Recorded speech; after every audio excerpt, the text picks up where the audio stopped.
আমরা যাচ্ছি দাতারাংলা।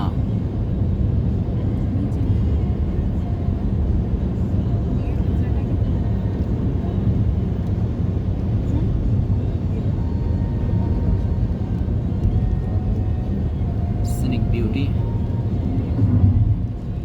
বৃষ্টিতে ভিজে গেলাম, ডে ট্যুর ছিল আমাদের বোটে।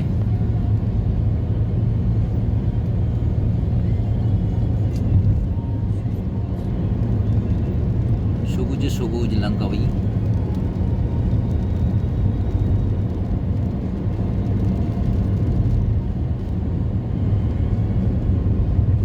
গাছের চার ফোঁটা বৃষ্টি স্ক্রিনে পড়ছে। আবার বৃষ্টি শুরু হলো। কোথা থেকে এত বৃষ্টি হয়? বৃষ্টি শুরু হলো আবার। যদিও এরকম আকাশ দেখা যাচ্ছে, বৃষ্টির ফোঁটা কোথা থেকে পড়ছে জানি না।